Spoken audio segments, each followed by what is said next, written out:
Hey friends, what's up? Oh my god, I had something in me, something possessed me to put on mascara today, and wow, this is why I don't wear it. So, I asked folks over on Instagram what video they wanted to see next, and an overwhelming majority of people said a life update. So, here we go. Um, in this video, I'll talk about um, moving, how the moving process went, what kind of led me to move back home for the time being. Um, I guess how I've specifically been dealing with um, the current political climate that we live in without going too much in depth.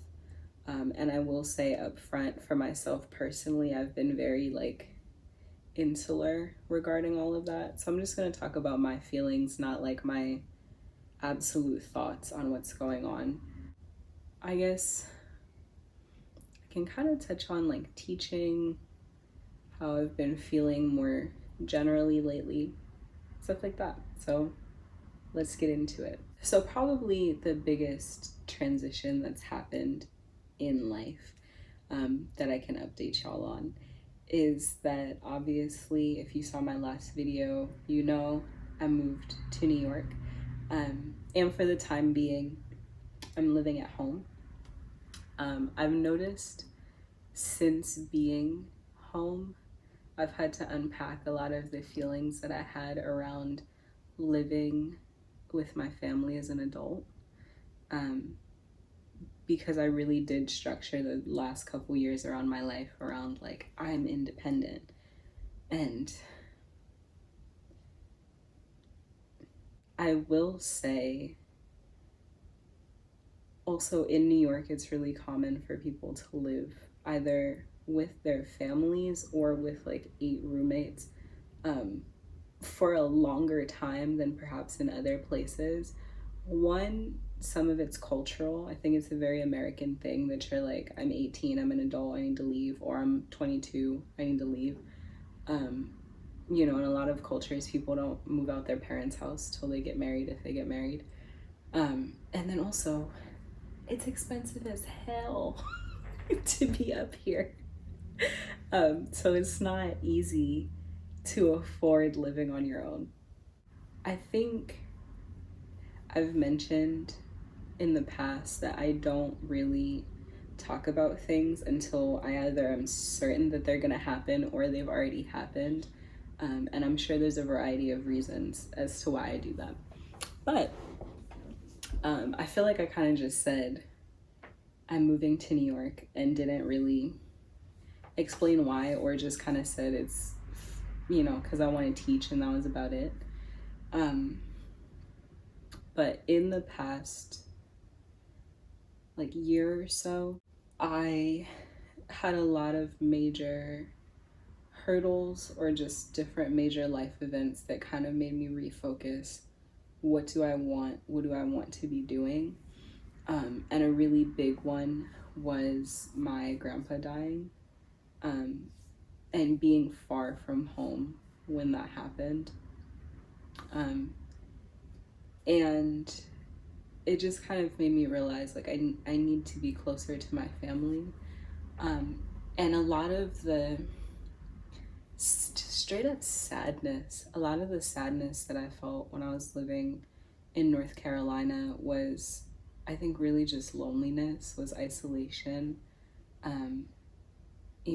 My family is relatively close, and so being far away for birthdays, for holidays, things like that just made me, I don't know, I just felt empty.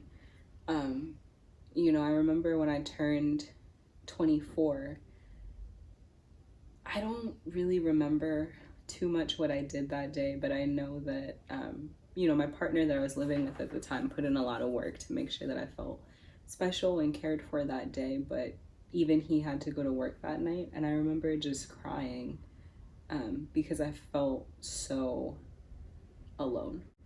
2019 was just really hard. It was really awful. A lot of different things, a lot of different sad things happened. And I really just spent a lot of time thinking about, and I mentioned this in one of my more recent videos that I'll tag somewhere, figure out how to do that, that I really have had to think, like, what is in my power to change? And that was really a big one. Was I never really liked living in North Carolina. That's not to say it was awful the whole time. I met some amazing people that I really appreciate and hopefully will remain close to now that I left. But by and large, it was just really hard. I couldn't find a job for a long time because where I was living, jobs are just hard to come by. That made me feel a way about myself. I was far from home, like I said. A lot of stuff was just new. I invested a lot of myself in a relationship, and just by the time 2019 rolled around, I just felt depleted. And I know one thing that's always, since I went to school out of state at 18, one thing that's always felt really nourishing and replenishing is coming back home and being around my family. That's kind of the space in which I recharge. It felt like my time was up in Asheville anyways, and then dealing with really like a family tragedy, I just felt like, okay, now's the time. And coupled with that, I had a lot of feelings around teaching.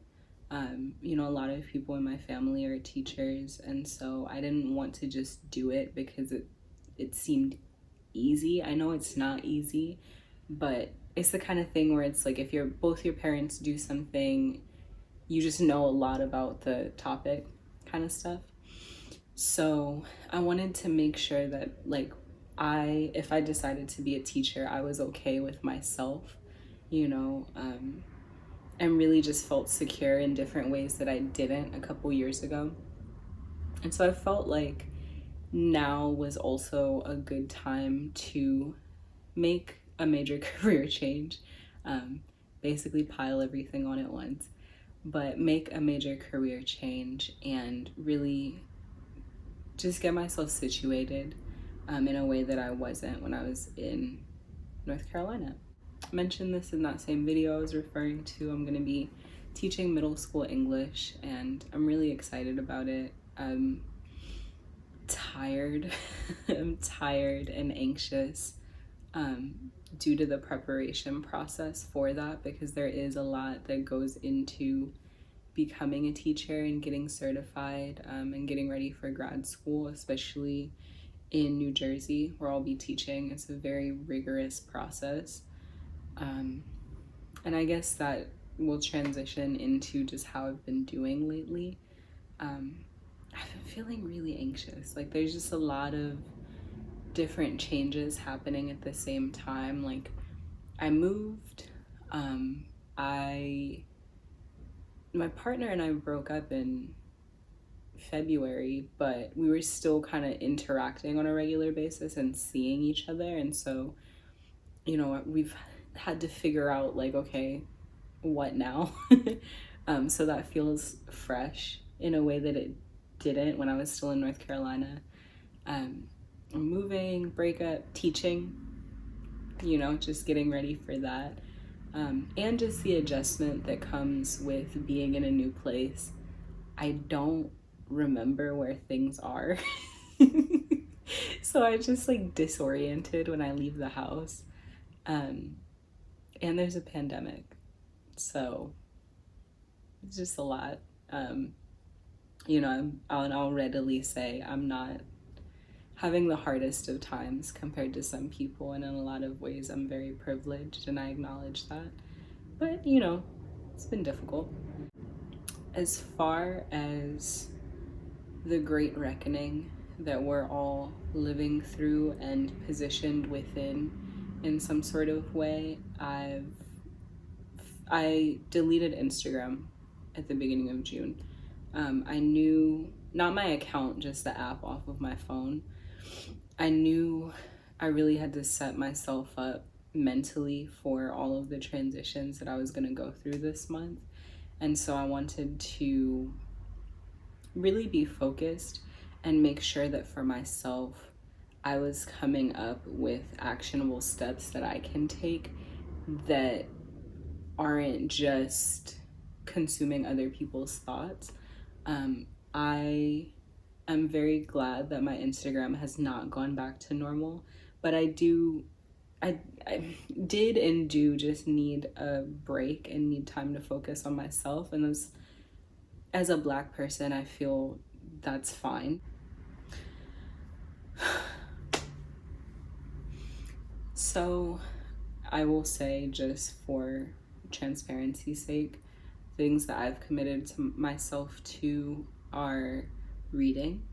I will link Haymarket Books in the description. They're a publishing company that has just any and every topic within political education that you would want to learn about. They have books for, and they sell paperback and digital copies for most of their books. So I definitely recommend, looking into their catalog, what do they have, and ordering books from them. I probably have like a dozen books from Haymarket. Sometimes they have like $1 ebook sales, and so I've just over the years collected a bunch of them. So what I'm reading right now is How Capitalism Underdeveloped Black America by Manning Marable. Definitely recommend. I had to read some of his books when I was in my Black Studies program, and I feel like that's really a first step, is political education, because I think folks, well, I'll say briefly, I think it's important to be informed and also educated, to know the history, the theory, etc., and move from that sort of position. So I've committed myself to reading when I get the chance. I have committed myself, as you saw in my last video, to trying to buy from Black owned businesses. I think that there's, I don't know, tension is the word, but I try to be cognizant of like, okay, let me not just rush out and buy stuff, frankly, as a response to something, but I'm trying to be conscientious of, I do spend money on products, be it beauty products or clothing, household stuff, whatever. I'm trying to just be more conscientious to know like who are Black folks selling in those different areas. And hopefully I'll have more stuff coming soon relating to Black owned businesses. So reading, Black owned businesses, and then watching ads on YouTube. YouTube is my main form of entertainment. I don't really watch TV, and most of the people that I watch are Black women, and so I've consciously been trying to like sit through ads to engage with people's content more often, liking, leaving comments, whatever, just to boost what they're already doing. It's really small, but it does make a difference to watch people's ads all the way through and such. So those are small things that I've committed to, that I have the capacity to do right now. I implore you to, do your own thinking about what you're able to do. What are you committing yourself to learning, etc.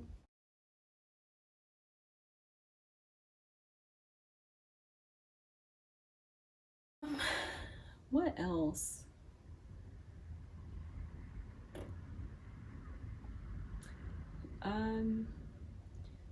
I will say, it's kind of relating to being at home, but also just how I'm doing. I have really been appreciating just having people close.